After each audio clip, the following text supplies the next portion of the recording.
So recording has started, and first task each day is in Discord. Pop into your group and just say hi, and then the group leader, I had you say who was absent, but you don't really necessarily know who else is in your group yet. State who is present. You just need to state first names. So group leaders, type in the main text channel present, colon, and then give me the first names of those who are all here. And we will go to the practice quiz to start things off today. And let me show you the practice quiz. Problem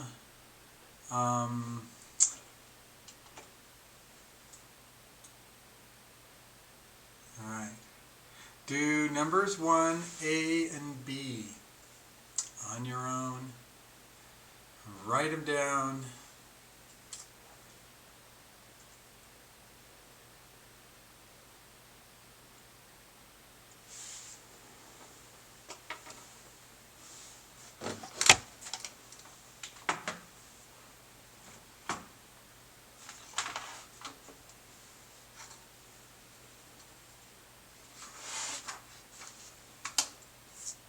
Okay, 30 seconds more.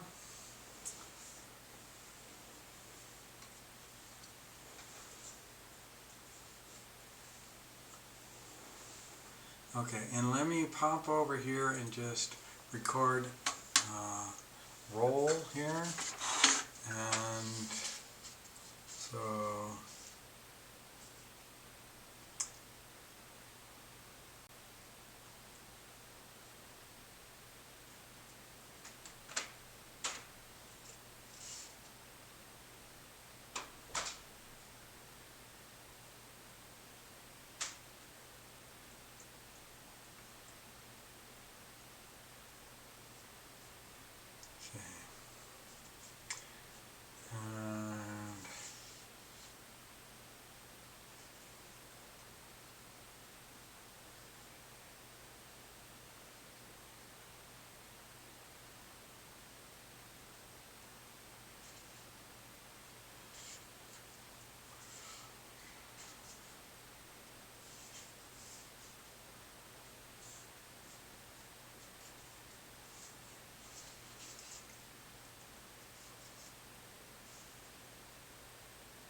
okay, and if your group leader isn't here, then you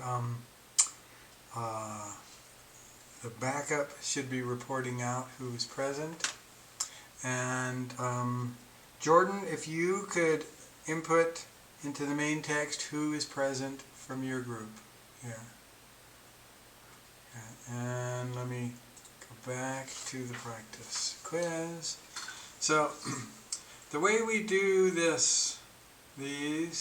formal way is absolute value of x equal 5, we make 2 arrows.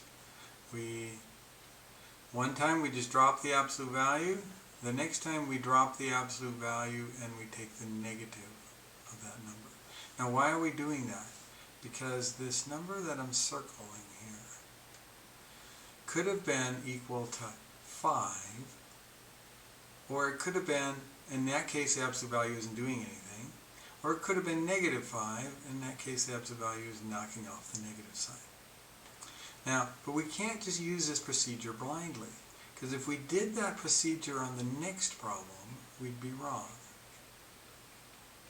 If we just said, alright, drop the absolute value, and we get y equals negative 4, and then we get y equals the negative of negative 4, well, this would all be wrong. Because when you take the absolute value of something, you always get a positive number. This has no solution. You gotta drop the procedures and the rules at times and just look, hey, does the problem make sense? Doesn't make sense. Absolute value always gives you a positive result. No solution. Alright, go ahead and do number 3, part C, next.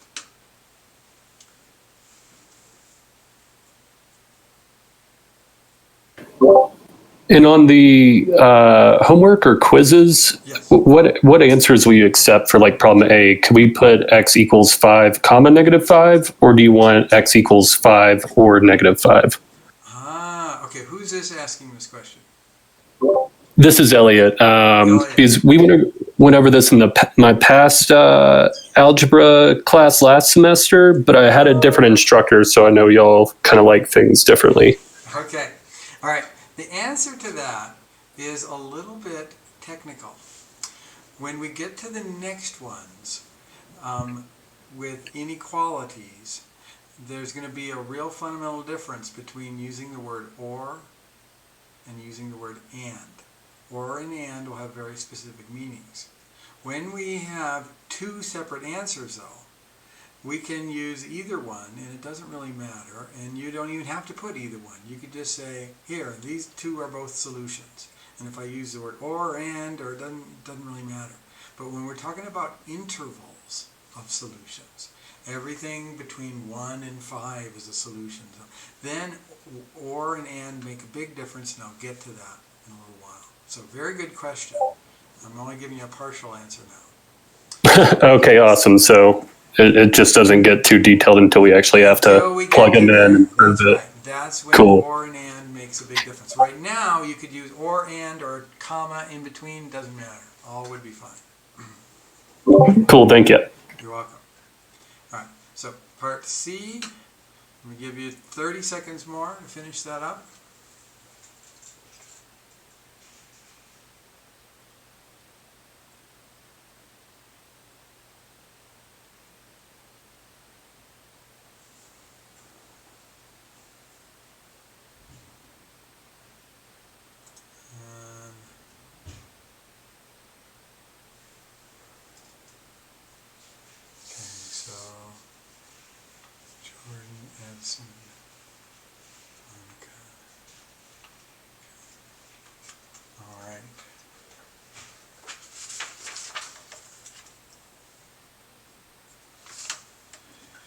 So let me come back to this, and let me create a little more space here first. All right, so we have to isolate the absolute value. So I'm going to subtract 1.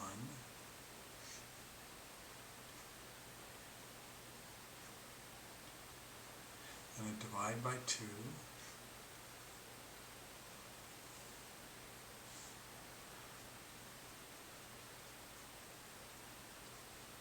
Only after the absolute value is isolated, then do we branch off.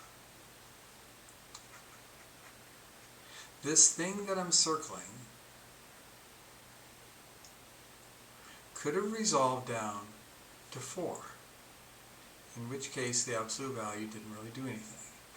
That thing that I'm circling, 3x minus 1, could have resolved down to -4. In that case, the absolute value is knocking off the negative sign. Each of those is going to lead to a solution. So then I add 1.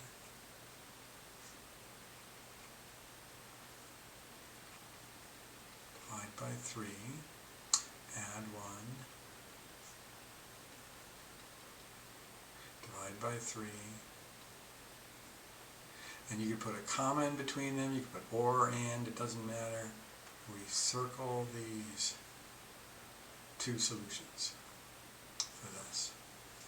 Alright, can you all give me feedback now on A, B, and C on number 1? And go into the general text channel in Discord and give me some kind of sentence, any kind of feedback you want to give. More details the better.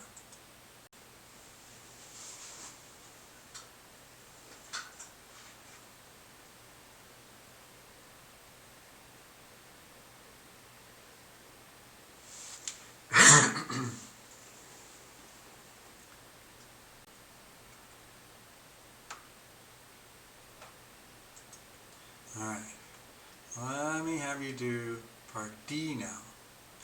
Absolute value of x is less than 2. Solve that.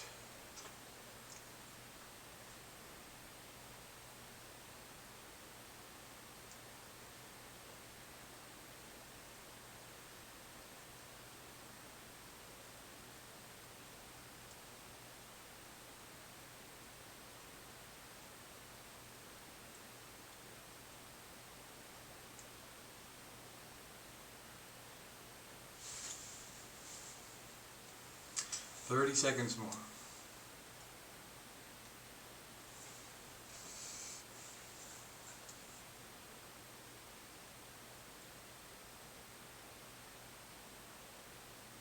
Okay, so on this one, we had just started doing this last class, and we had circled numbers that we had said were going to be the solution. So let me give you a visual of this. On the number line,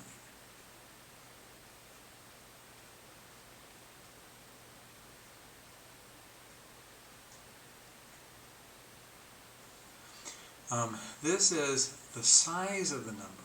Now actually remember, the absolute value really means distance from 0 on the number line. The distance from 0 has got to be less than 2.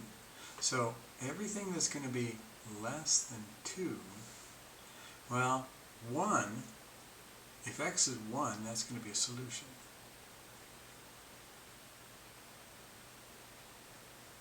And if x is negative 1, that's going to be a solution. If x is 1.9, that'll be a solution. Negative 1.9, that'll be a solution. But not things like 2.1, and so on. So you might say, oh, geez, everything from 0 on out to 2, and from 0 on out to negative 2 is going to be a solution. But how do I show that I can get to negative 1.999, but I can't get to negative 2? Once I get to negative 2, it's no longer a solution. The way we do that is we put an open circle and we don't fill it in. Now, if this had been less than or equal to 2, we'd fill in the circles. But we leave them open here and here, and it's just there. So the solution of this is x is trapped between negative 2 and 2. And another way we state it is in interval notation. Interval notation, if it was a equal to sign, instead of a parentheses like this, we would use a bracket like this. Okay. So, give me a little feedback on D all by itself, because we had just gotten into that last time. So, in the Discord main channel, give me some info on D.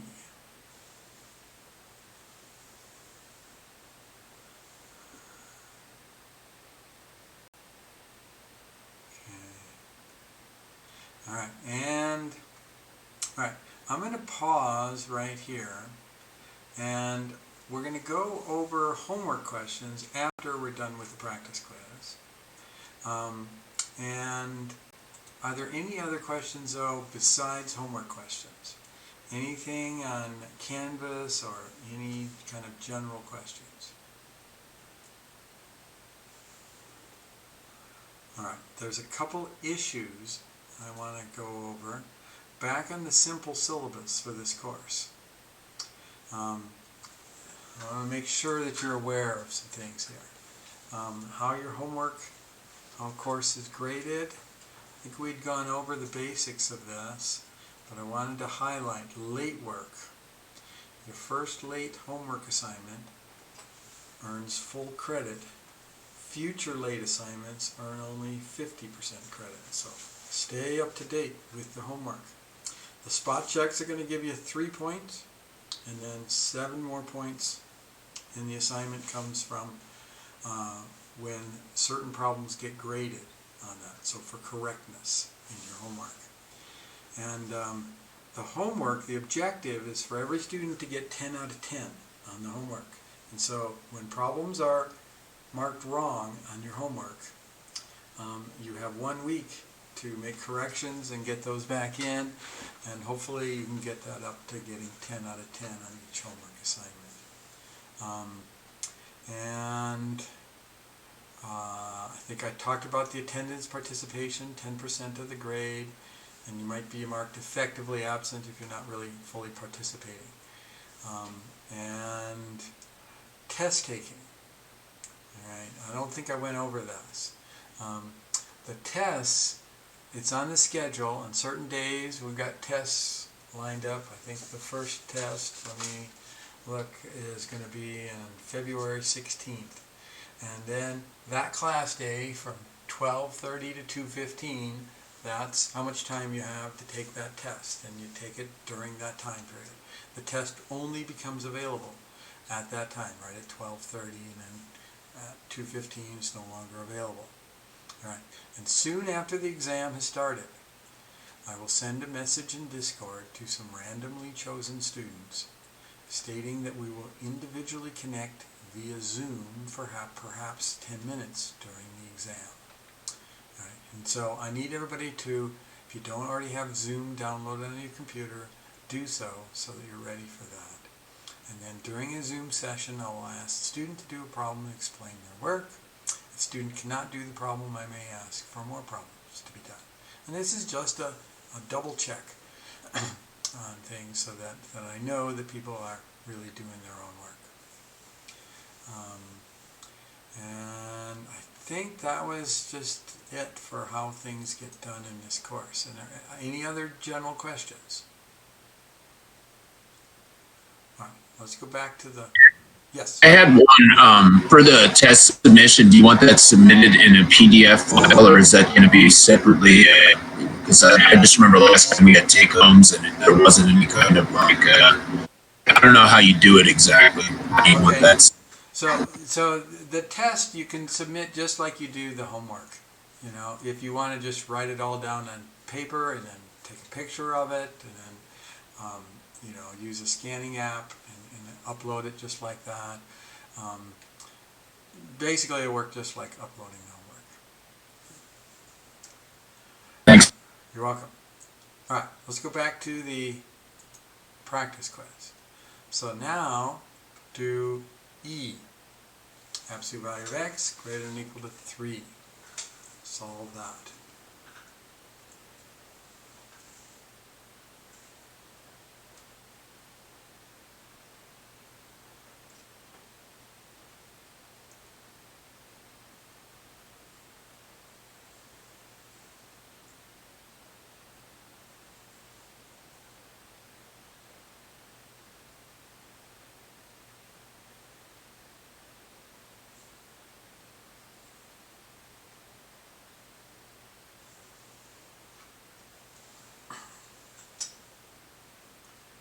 Okay, 15 seconds more.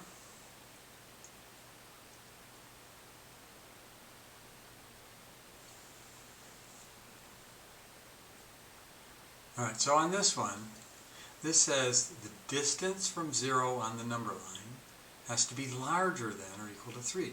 So if we were looking at this number line, you'd have to be to the right of 3 or to the left of negative 3 to be further away from 0. So this gives you two inequalities. We're going to wind up learning this procedure for this, is that the first inequality you'll get, it comes from just dropping the absolute value, like this.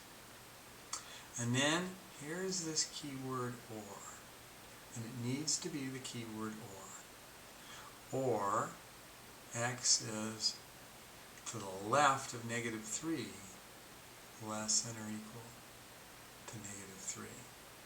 Now in interval notation, it would look like this. From negative infinity to negative 3, union 3 to infinity. Okay, and on the number line, it would be representing everything. Oh, these, sorry, I made a mistake.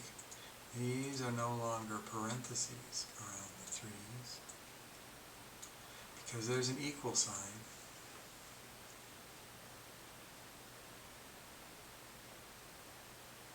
These are brackets. There's a chart in the book that shows you the interval and the infinity, interval notation and everything like that. Isn't that useful? Yeah. Thanks for pointing that out. Yeah, sure. Yeah, I forget what page it's on. And so what that is that's on the number line up here. It's this region and this region. Now notice, if we had used the wrong word and we'd said and, we would mean we want a number that is both bigger than 3 and at the same time it's smaller than negative 3. And there is no such number. And wouldn't make sense here. So when we have intervals, we have to use the right keyword. In this interval right up here, if x is in between negative 2 and 2, what this means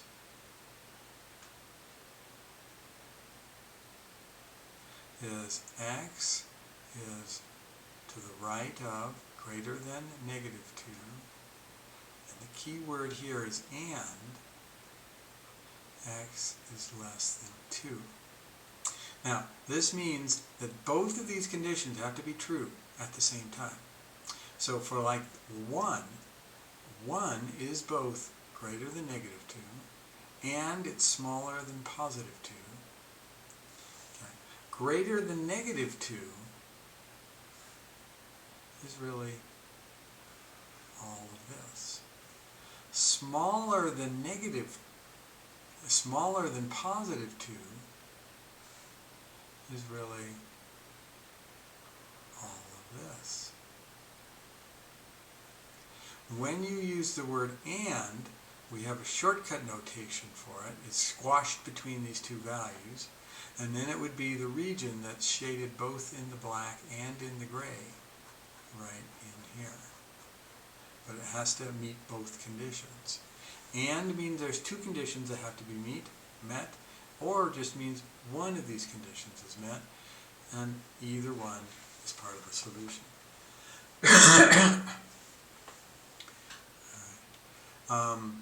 So at this point, we're done with the practice quiz, and I'll take questions.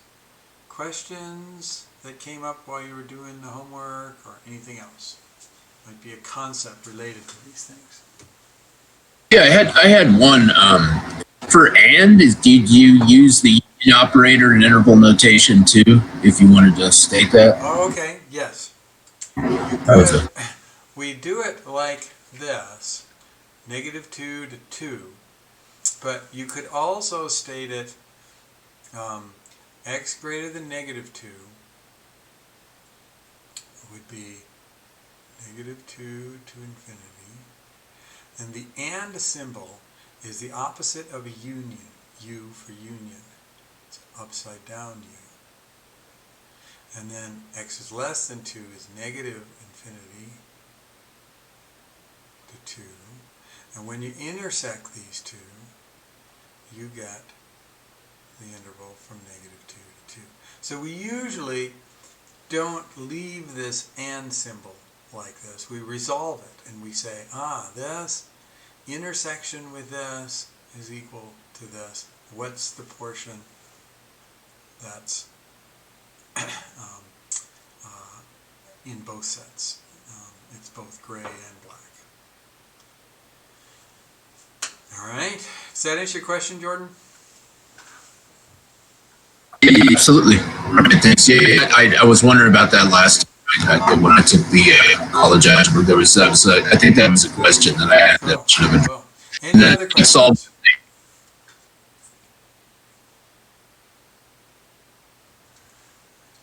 All right. If there's no other questions, and also a good question to ask is, even when you got something and you got the answer in the back of the book, and make sure you're checking the odd numbered problems, making sure that you're getting those right.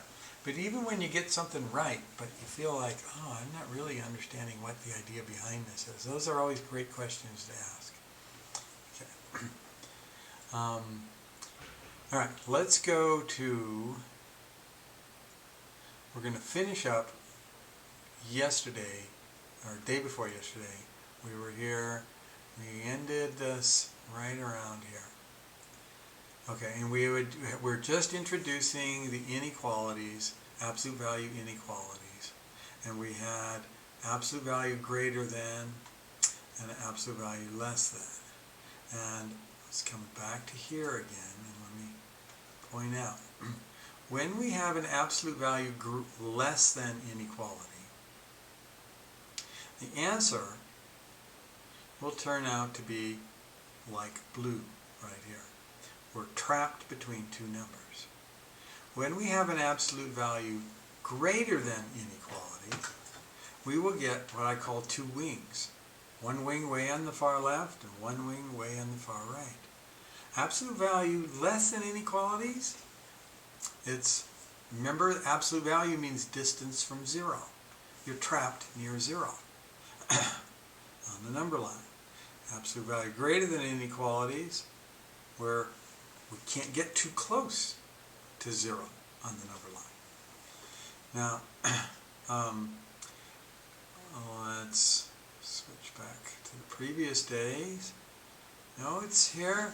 So, how this relates in reality is, let's look at these two sentences. If a rope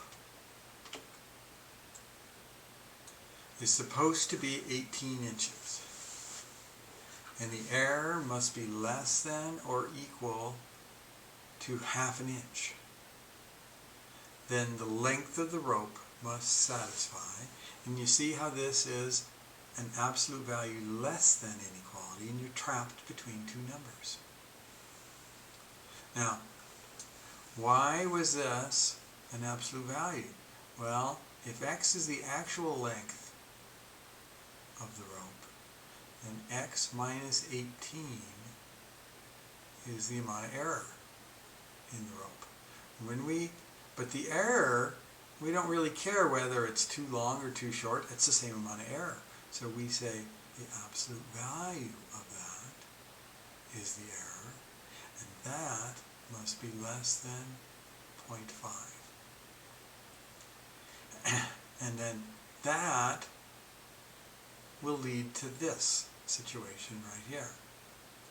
And what we're going to learn is a technique for solving less than absolute value inequalities. But the point I'm making right now is less than absolute value inequalities always lead to trap between two numbers.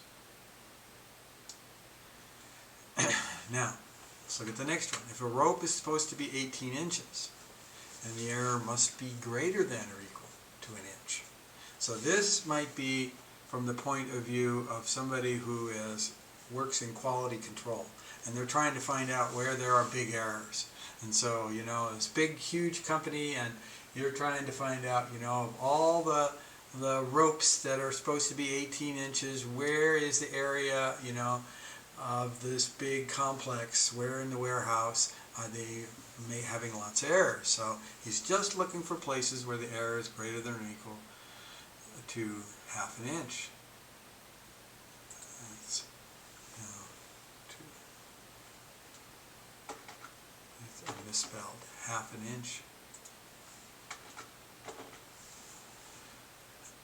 Then the length of the rope must satisfy, well, you get the two wings. X is less than or equal to 17.5, or x is greater than or equal to 18.5. This one came from this. The error, x was the real length of the rope. The ideal length, what we were trying for, was 18. Then this is the amount of error if we put absolute value. Absolute value gives us the error. And in this case, we're saying the error had to be greater than or equal to 0.5. And it leads to these two inequalities over here. And again, this double inequality means this and this. So So this double inequality has a kind of an and hidden inside of it. And when we say this out loud, we would say something like this. X is greater than or equal to 17.5 and X is less than or equal to 18.5. You don't usually read one of these statements, a double inequality, from left to right. It's one of the few times we don't. We start with the X. We say X is bigger than this number and X is smaller than that number. Okay. All right, so generally speaking, an absolute value greater than an inequality, like absolute value of X greater than or equal to 3, has a solution of two regions. Absolute value less than inequality, like absolute value of X less than 3, has a solution consisting of a single region, trapped between two numbers. Okay. Now let's go through the steps to follow when solving after isolating the absolute value expression. Okay. So these are the steps. Step part A, an absolute value greater than inequality, and part B is going to be an absolute value less than equality. They have two different procedures. So if it's a greater than inequality, like absolute value of 3x minus 1 is greater than 2, you make two inequalities separated by the word or. How do you do that? You remove the absolute value bars in the first one. You just remove the absolute value from it. And then you repeat the previous step, but you reverse the inequality and negate the number on the right. And then you solve each of them separately. So let me show you what I mean.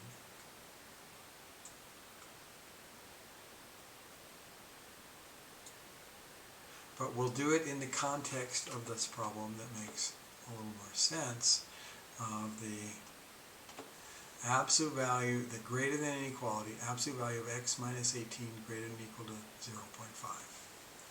So here we go. Absolute value x minus 18 greater than or equal to 0.5. So this is a greater than absolute value inequality. So the way we do it is we make, you know how absolute value equations, we made two equations. For absolute value inequalities, when we drop the absolute value, we make two inequalities. The first inequality comes only on the greater than one.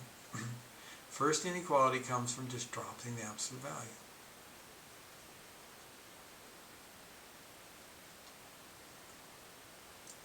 Then you have to put the word or. The second one, you drop the absolute value, you change the sign, so it points in the other direction, and you negate this one.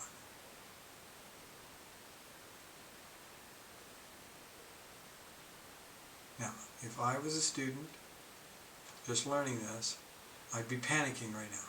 How am I going to remember? I got to drop this absolute value, flip this around, and negate this. I'm not going to remember this. And I have a horrible memory for memorizing things that I don't understand. But if I can understand it, and if it makes sense, it sticks. Well, let me show you how to get this to stick. There's really not too much to memorize. All you have to do is think of the really simple problem. It's like this. Absolute value of x greater than 3. And view the number line.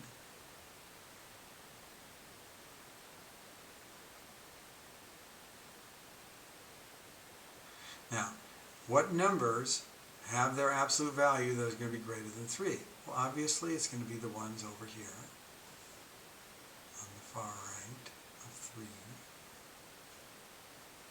and the ones over here to the left of negative 3. So how do I make the two inequalities from this? The first one comes from, you just drop the absolute value. the other one comes from, now we tend to write this later, so it's going to be this one. But this one over here comes from, you drop the absolute value, but notice you got to be to the left of that, so you got to reverse this sign. And then it's not that number but the negative, not that number up here but the negative of it. So now this all makes sense. It's exactly what I would do on a really simple problem. I'm going to be doing that same procedure to make my two inequalities on a greater than absolute value inequality. And then I'll just solve both of them separately, and then I got it. So what we do is we make an analogy to something really simple, and that provides the framework, and then we go on. One of the smartest people I know is one of my colleagues. He's a physicist here at the community college, and he has a saying about physicists have the incredible ability to super simplify things, to make things super duper simple, because that's how they understand something very, very complex. It is, they go back and they make an analogy with something really simple. Yeah. So now let's finish this problem, and then I'm going to add 18, x greater than or equal to 18.5, add 18, x less than or equal to 17.5, and we say that our final answer is x is less than or equal to 17.5. I'll put that one first. Makes a little more sense to me. Or x is greater than or equal to 18.5. So the quality control person who was looking for the parts of the factory that were making ropes that were the wrong length is only looking for these situations. If he finds one of them, then he knows, that's an area of the factory I need to look into. Any questions? All right, let's go, just like we had this procedure that we're going to follow when we have absolute value less than inequalities. We have a different procedure for absolute value, or that was for absolute value greater than inequalities. Now we have a different procedure for absolute value less than inequalities. All right, so let me make this a little bit larger. An absolute value less than inequality, like absolute value 3x minus 1 is less than or equal to 2. Step 1, make a double inequality. You're going to do it all in one step, and it'll make this double inequality down here. So how do you do it? You remove the absolute value bar. Just take them away. And then repeat the same inequality on the left-hand side. Make it go in the same direction. So it was pointing to the left, still pointing to the left. On the far left, write the negative of the number on the far right. So there's a 2 here, write a negative 2 over here. And then you'll solve this double inequality, and then that's written down, just like here.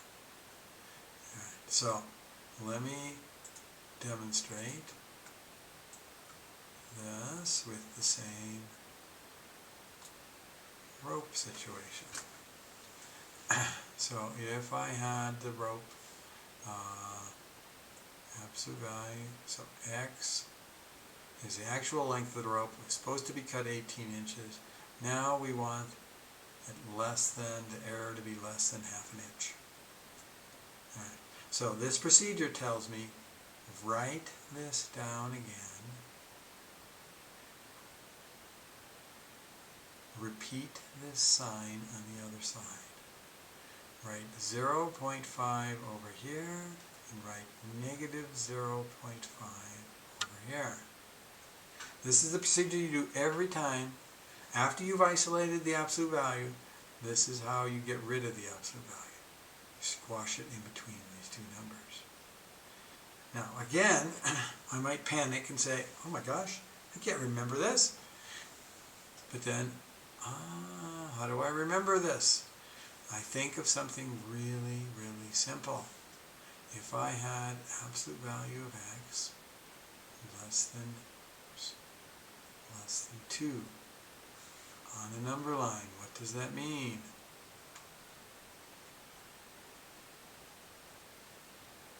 It means that I'm trapped in between here and here. Distance from 0 is less than 2. How would I write that as a double inequality? From this, I would drop the absolute value, put this over here, put the 2 here and the negative 2 here. I'm trapped in between. The same way I would set it up for a really simple one, that's how I set up no matter how complicated it is. And then I proceed to solve this. Now, a double inequality, you can work on all sides at once. Add 18 to all the sides. And I get x in between 17, 17.5 and 18.5. And in integral notation, that one can look like this.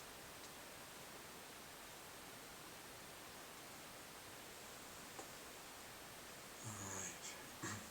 So, any questions?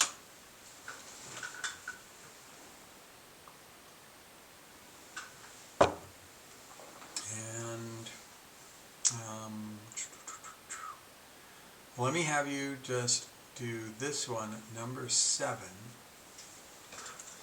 Follow the procedures I laid out. This is a greater than absolute value inequality, and this is a less than absolute value. So do number 7 and 8 and use the steps I've set out. And let me give you a minute to work on that, and then I'm going to show these answers, but work them out on your own first.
Alright, let me stop you and let me just show you on this one. We do this first one by saying to the right of that, or to the left of the negative of that. And then you have these two to solve. So that's the setup for a greater than inequality. And then we subtract 2 from both sides and so on. And then keep going. I'm going to give you another minute, and then I'll show you, finish that and show you the other one. And then we'll take a break.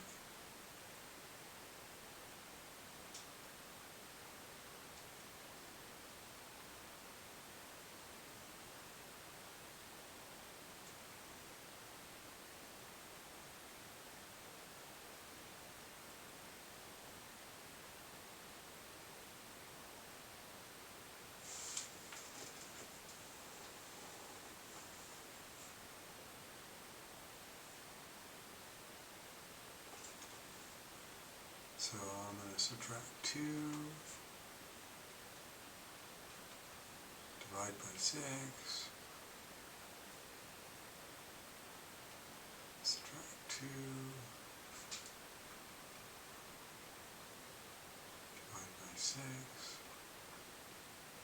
Now 16/6, it's negative, and divide by 2, that's 8/3, same as that. And so that could be my answer, just like this. Or I could put it in interval notation. And then on number 8, when it's less than absolute value inequality, you trap it in between.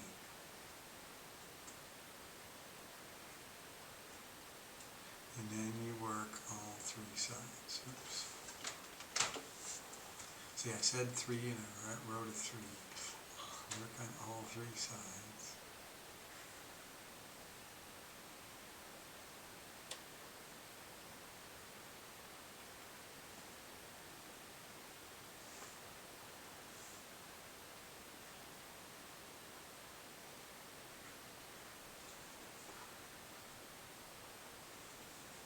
So now it's x between negative 8/3 and 2. And it could be written in interval notation like this.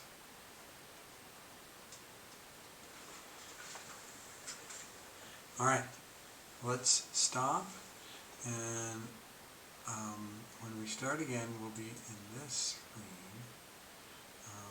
Domain and range will be over here. And let me leave this up though, just in case you needed to see that a little bit more. And we will start again in 15 minutes, which is going to be at 1:34 p.m. And before I take my break, is there anybody that needs to talk to me individually about anything? Alright, I'm going to mute and take my break as well.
All right, let's start up again. And we are going to go into domain and range. And so, section 3.2. And this should be reviewed from college algebra material. The domain is a set of all possible inputs for a function or relation. The range is a set of all possible outputs for a function or relation. State the domain and the range for these two situations.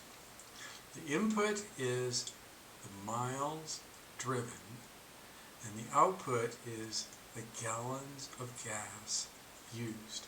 So you're going to put D colon and then state what your answer is. R colon state what your answer is. And where I want you to state your answer is in your group chat. So go ahead and you can start typing that in whenever you're ready, but don't hit enter yet. Wait for my cues so that everybody can process this individually to get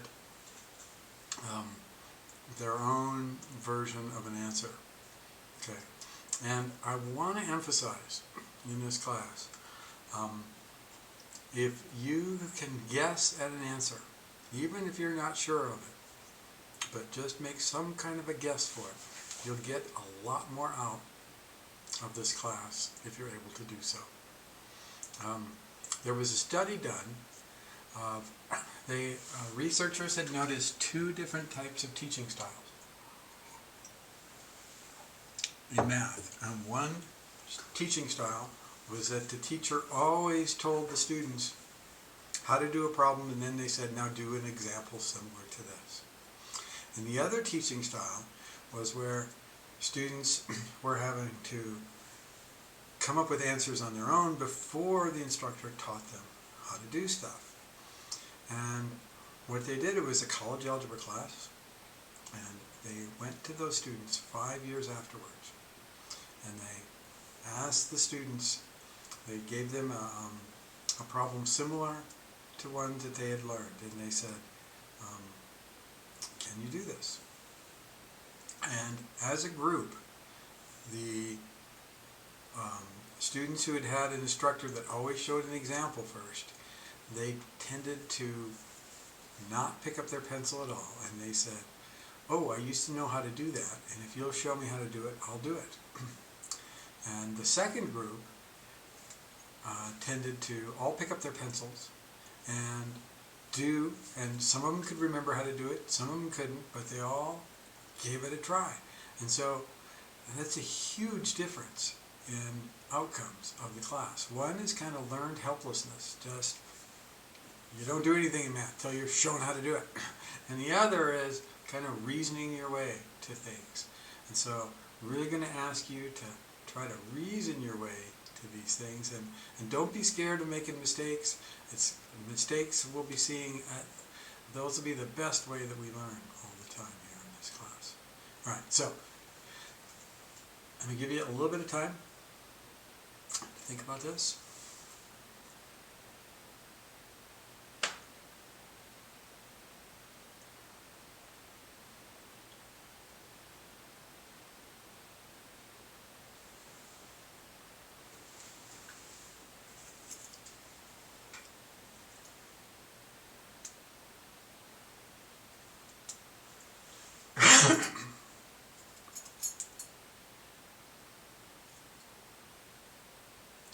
Go ahead and input your answer into your group chat and chat with each other about this.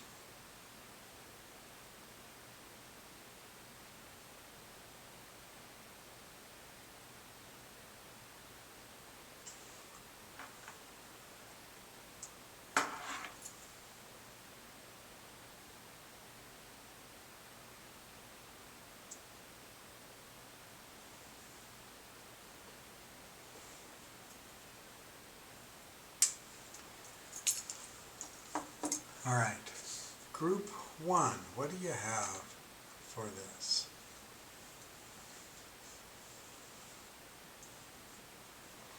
And also, let me just remind group leaders, one of your jobs was to remind your group who the spokesman for the day was. If you haven't done that yet, do that now real quick. Who is today's spokesman for the group? And group one, what do you got?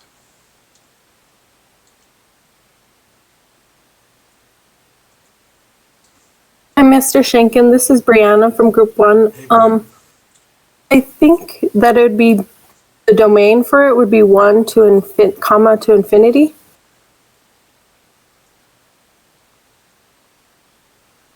And what should I put around the 1 in the infinity?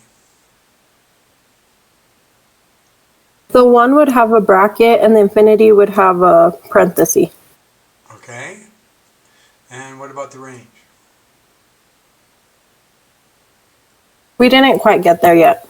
Okay, that's a great start though. With the domain 1 to infinity, is there anybody who disagrees with this? Or does everybody agree? Well, I do think it'd be hard to drive an infinite amount of miles, so the domain's probably limited by how much gas the car has and other factors. Ah, okay. But it would really vary by the car. And we don't know what car it is, so we kind of don't know what number to put there. But that's a good point. We could at least put some kind of upper limit, maybe like 500 or something like this, you know? So maybe it wouldn't go all the way up to infinity. It's a good point. Any other points? Let's say not on the top end. Anything else? Maybe on the bottom end.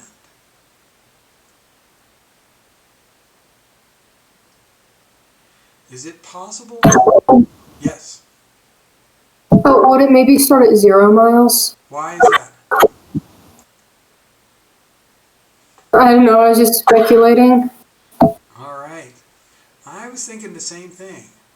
Because is it possible to drive half a mile? Sure. Possible to drive a quarter of a mile. You could wind up using very small amounts of gas and very small things, and you could actually drive 0 miles on a given day. The car just sits in your garage that day. Maybe. So 0 wouldn't even have an open, it would have a close. 0 is a valid input, but you can't drive negative number of miles. Okay? And now for the range, I'm going to suppose gallons of gas used could also be 0 if you didn't drive any miles. And we don't know how big the gas tank is. We'll just put infinity for now, although it couldn't actually be a huge, huge number. But something like this is kind of the idea for domain range of a real situation. Okay, it's all the possible inputs. Can't use negative numbers, but we could use fractions and all that stuff over here. All right, so let's go to the next one now.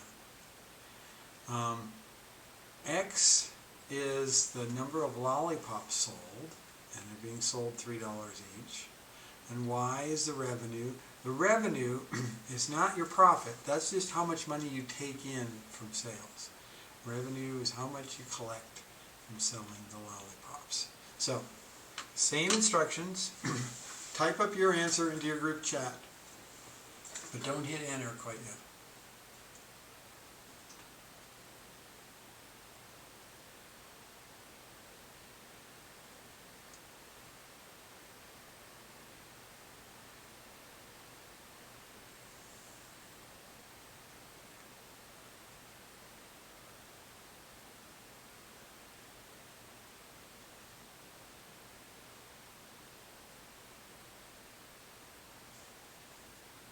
All right, go ahead and hit enter.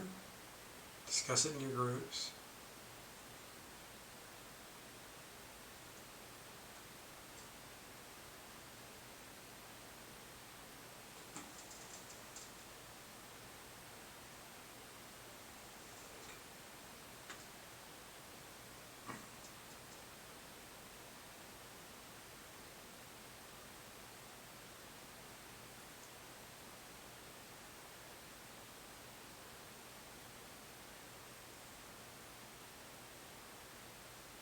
Okay, group 4. What do you have for this?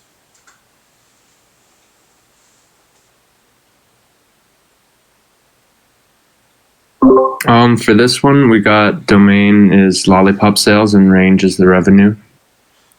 Okay, so it's the idea that you're Mm-hmm. putting down, which is on the right track. But what we really need, though, is something about the numbers. Well, for revenue, it would have to be multiples of 3 because each lollipop is $3. Okay, and where does it start? The first number. 0, I guess, for 0 lollipops. 0, 3, 6, 9, da da da da. Like this? Mm-hmm. And by the way, who am I talking to? Max. Max, okay? And what's the domain? It can be any number that's a whole number, I guess. That's positive. Okay. So you start at 0, yeah. Start at 0. Mm-hmm. 1, 2, 3, and then go on forever like this. Okay. Mm-hmm. All right. Now, if we'd have stated, like we did before, 0 to infinity, and you might have had that as your answer. What would have been wrong about this is while you can drive half a mile, you can't sell half of a lollipop. They come in the holes and that's it. 0, 1, 2, 3, those many lollipops, you can't sell a quarter of one, and so on. And so this is allowed up here, but not down here. And then we have these situations. Now this is domain and range when you know the context. Many situations, though, in math, we abstract the function from the context. So we're going to have situations like these. All right, so if f of x is equal to the square root of x, state the domain and the range. So let me give you a moment on this.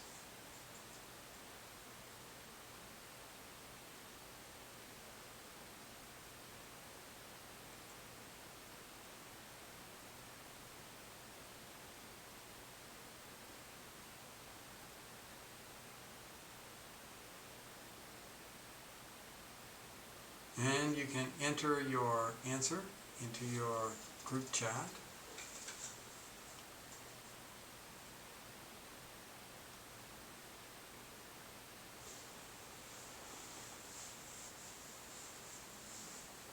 And this one I'm going to give you. This is just x greater than 0. And the range is something to do with the y, or the output, f of x greater than 0. And the problem here is you cannot take square roots of negative numbers. Like square root of negative 9 doesn't exist because 3 times 3 is 9, negative 3 times negative 3 is positive 9. And you can't take negative 3 times positive 3, that's not a number times itself. It's got to be number times itself gives you this. So we can't take square roots of negatives, so they're prohibited, and we have this. But there's something that I did wrong in both of these. Does anybody see what I did wrong?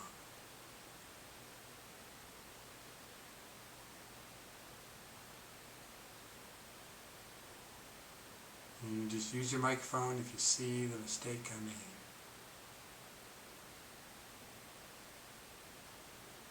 Nobody see it? 0 itself is part of the domain.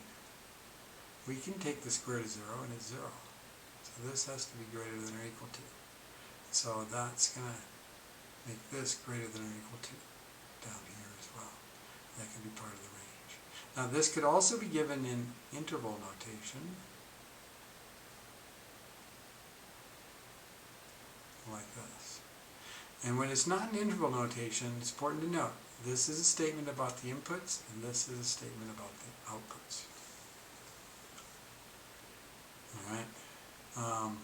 When you have a situation like this next one, 9 minus 2w, the domain and the range. Let me do this one. And I'm going to go through this kind of quick because this is review. 9 minus 2w must be greater than or equal to 0. That must be true. Because if 9 minus 2w was less than 0, we'd get a negative number. Can't take square root of a negative number. Now I'm going to solve this inequality.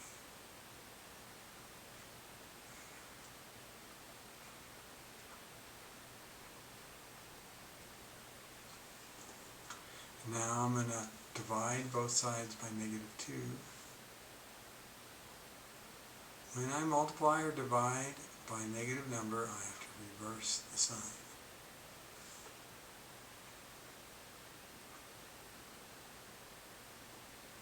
And I get 4.5 when I do that.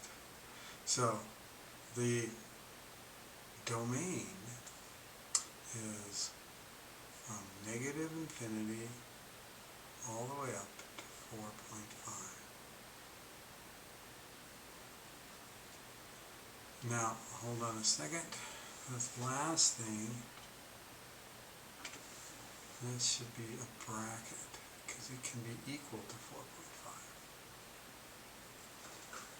And this makes sense because watch, if I put 5 into this, I am all of a sudden getting a negative number inside the radical. If I put 6 in there, I'm getting a negative number inside the square root. But if I put 4 in there, I'm okay. 9 minus 8 is +1. So that's the domain. The range is just the outputs. And when you take the square root, you can only have positive numbers. This is just going to be 0 to infinity. You'll never get negative numbers as a result of taking the square root. Okay. Let's go to the next case.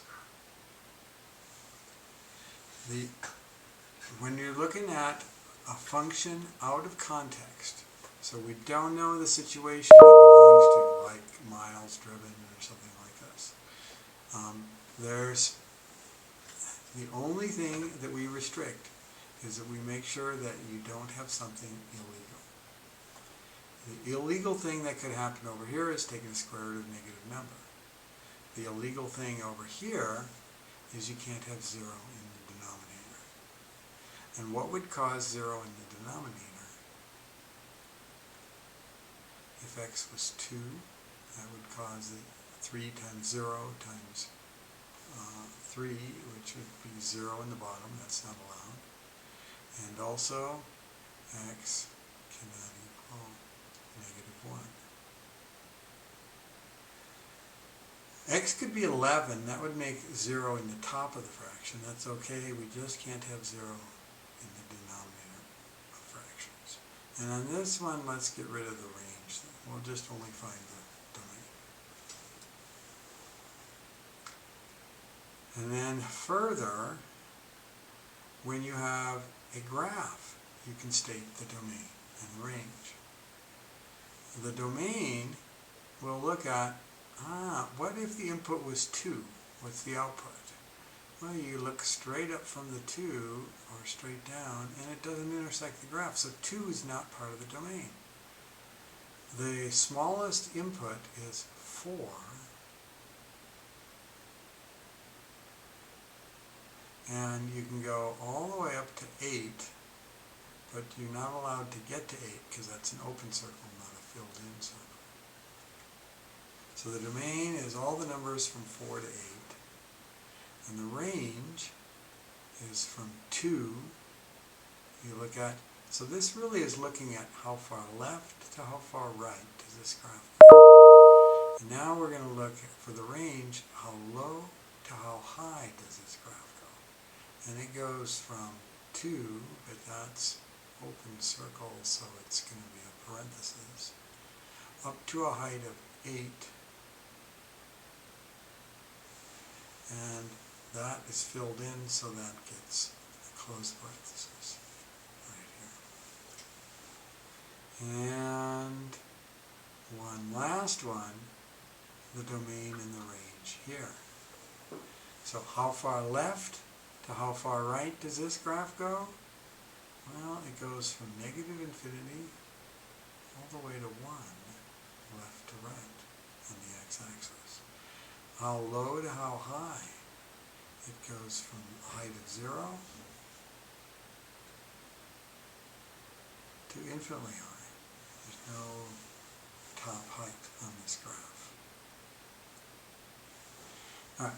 Any questions on any of these before I move on from domain and range? All right.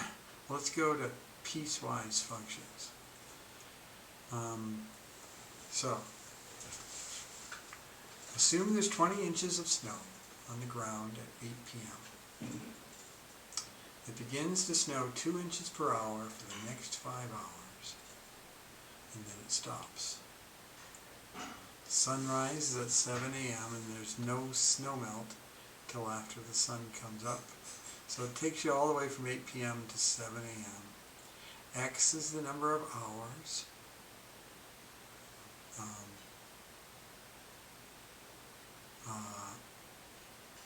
Since 8 a.m.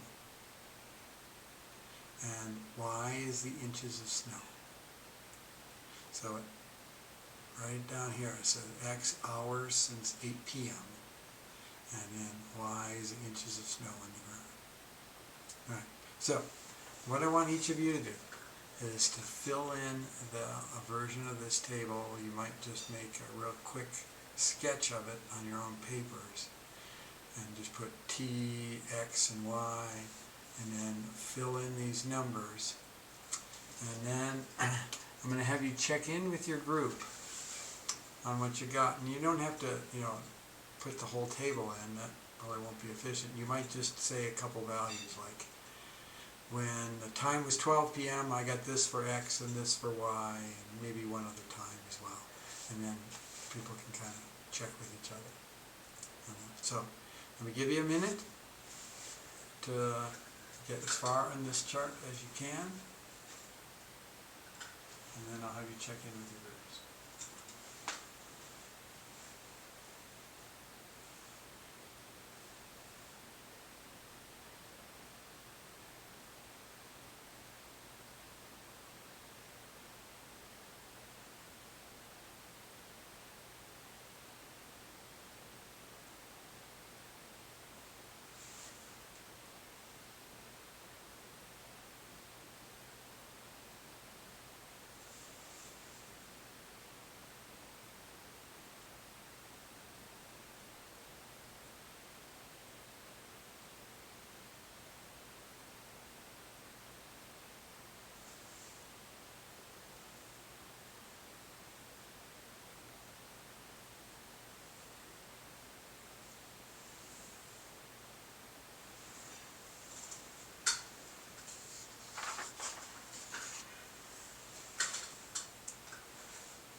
Okay, check in with your group. Just, you can maybe help each other out if you're stuck a little bit.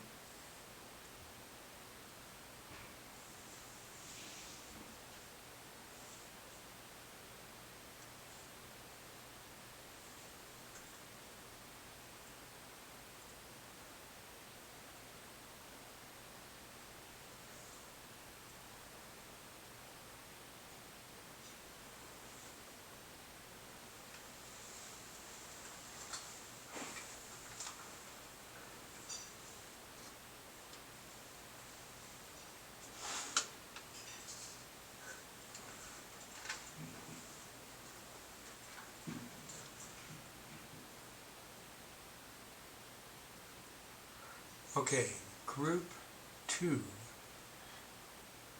How should I fill in this chart? So for 8 p.m., X is 0. What is Y? Y would be 20. Okay. And who am I talking to? Annika. Annika. Okay. And tell me at 9 p.m. what's up. It'd be 1 for X, and for Y would be 22. Keep going. And then 2 for X, and 24 for Y. And then 3 for 11, and 26. And then 4 and 28. And then 5 and 30. And then for X, you'd keep counting by 1, but for Y, you'd keep it at 30.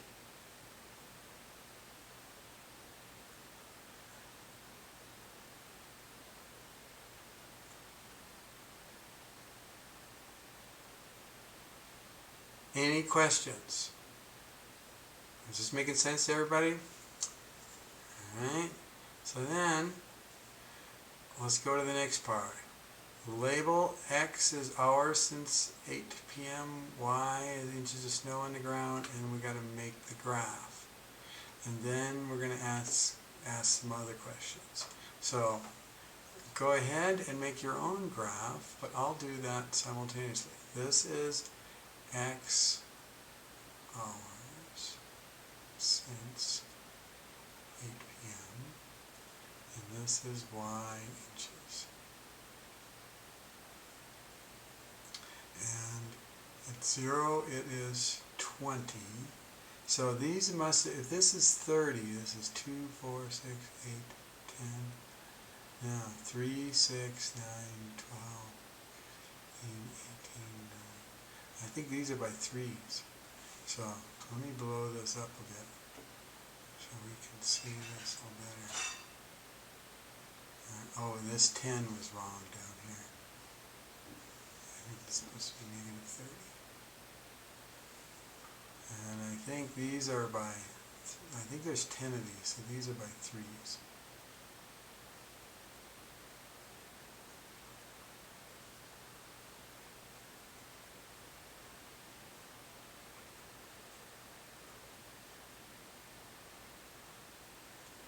Okay, and these are by ones.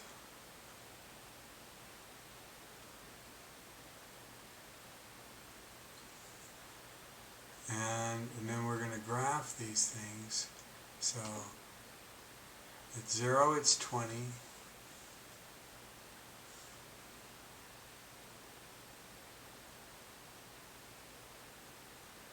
And then at 2, it's 1, it's 22.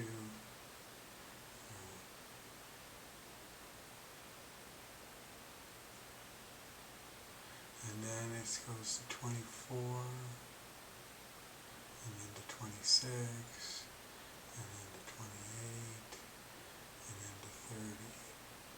By the time you get to 5, it's up at 30 right here. So we're going to get this kind of line. And then, all the way till X is 11, it's going to stay at 30.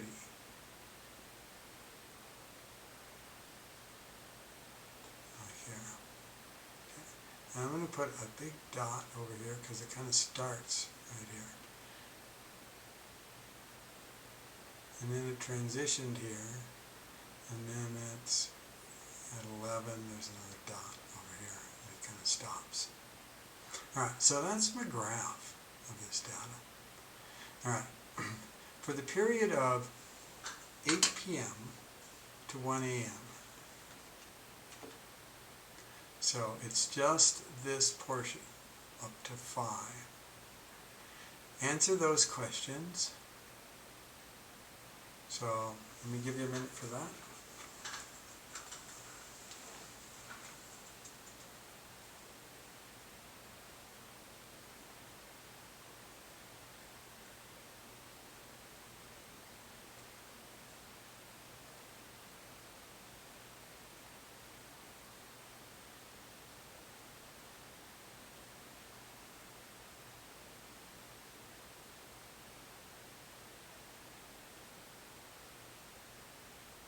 Okay, go ahead and input your answers into your group chat.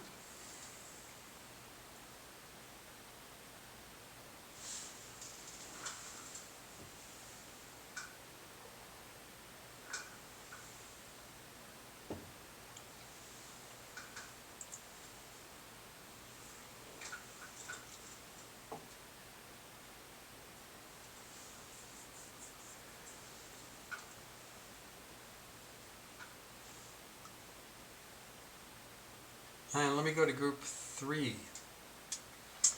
What do you have for this? What's the rate of change? How fast is the snow coming down?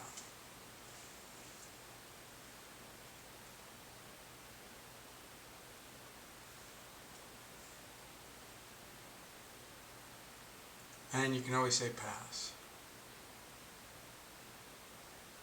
So you can just report what the other group members are stating in your group chat.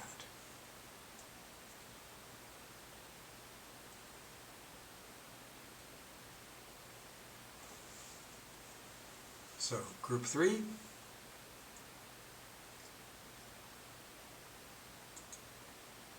Pop in on group 3 over here. You guys active? Okay, anybody got a mic on group 3? Rate of change 2 inches per hour? Okay.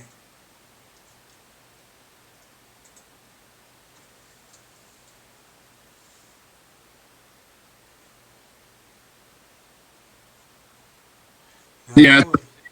Yes. Rate of change inches per hour, and then the starting point, I believe, would be at 20, right? Because that's the Starting Y. point is what? 20 is what I guess. It starts at 20 inches. Starts at 20 inches, and then it has a rate of 2 inches per hour. And I like that not only did you put 2, but you gave the units. It's the X or the Y units, inches per hour. That's how fast it's coming down. And then the modeling equation, what do you have for that? No, I don't even know if I got that far. I didn't. Okay. But yeah, Monica said Y equals 2x plus 20. I don't know. I didn't even get that far with it. Yeah. So I don't know. I'll have to see about it. If we think of Y equals mx plus b, then the m is this right here. The rate of change is the slope. Y equals mx plus b. And where you started when the x was 0, the y was 20, that's the y-intercept. And it turns out like this. And that's the equation that will model this situation. And if you, let me get to where I can see both of those. For instance, if you put 7, if you put 4 into here, you're going to get 4 times 2 for the x is 8. 8 plus 20 is 28. It gives you the right answer. If you put 3 in for the x, you're going to get 26. You get the right answer. Okay. And right. For the period 1 a.m. to 7 a.m., answer those questions. Let me give you a minute for that.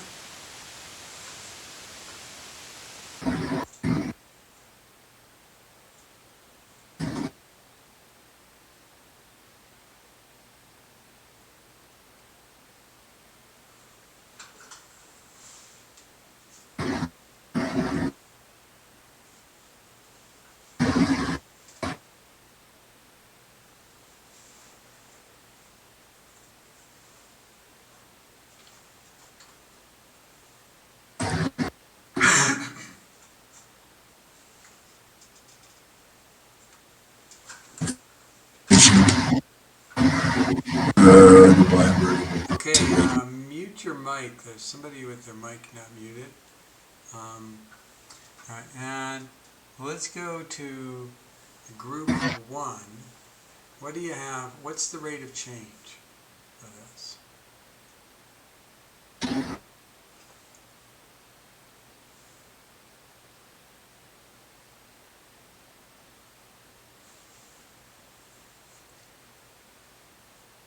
We're still working on it.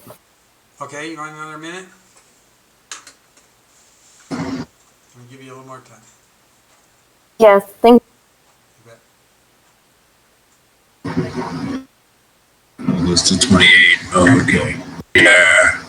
Yeah. Okay, Jordan, I think your mic needs to be muted.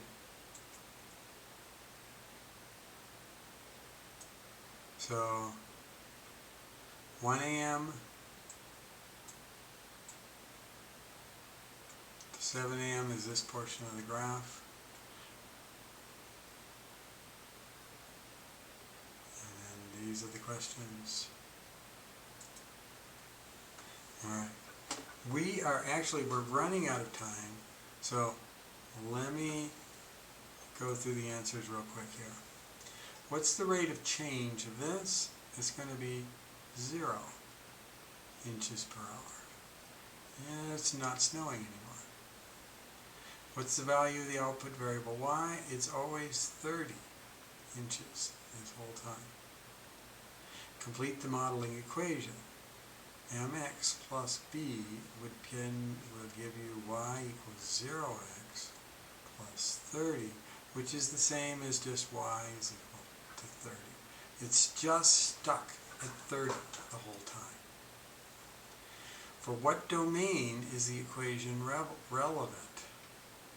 Well, 1 a.m. to 7 a.m., that's x equal 5 to x equal 11. So the domain is x between 5 and 11. Now, it says your instructor will show you the piecewise function that represents the snow depth for the entire period, written in function notation. Now, function notation means f of x. We have two distinctly different portions of our graph. A line and then another line. This one's going up, that one's going horizontal. Alright, how do we do when we have two different portions? This is called a piecewise function. And we're going to make it into two pieces. And piecewise could be three pieces. If there were, it could be any number of pieces. Okay. And we're going to have one situation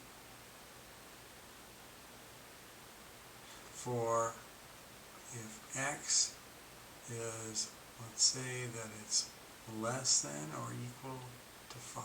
If x is between 0 and 5.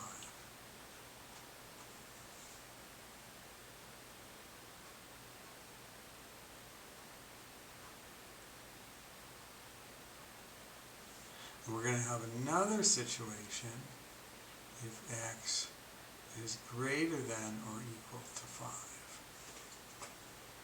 Now, this actually goes from 5 to 11. Actually, let's change that up. So, let me get rid of all those. If x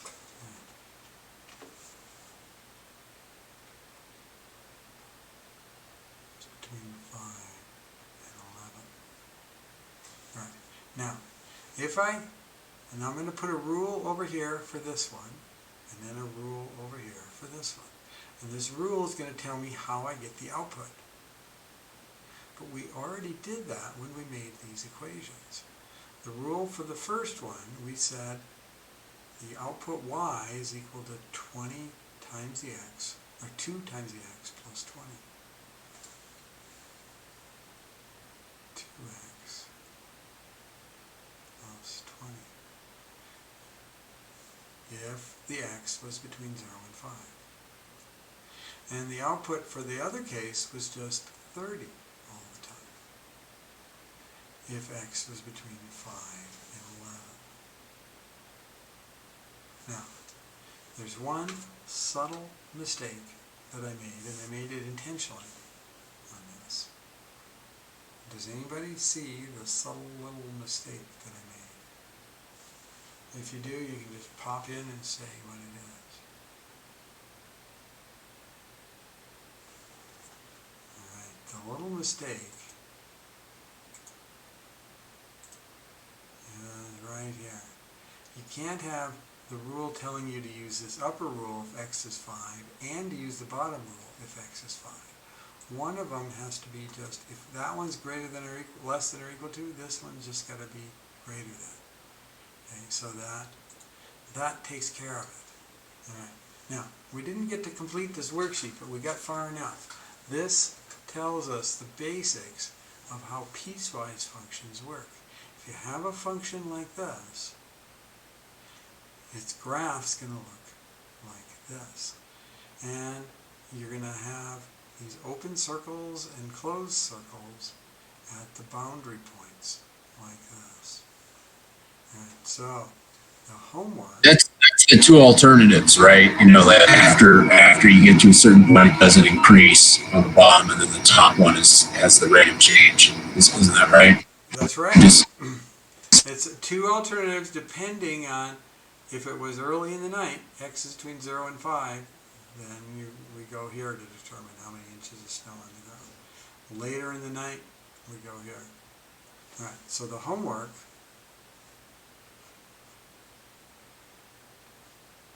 is we need to finish the 2.7. Remember there was 2.6 and 2.7 last time? And then we also have 3.2.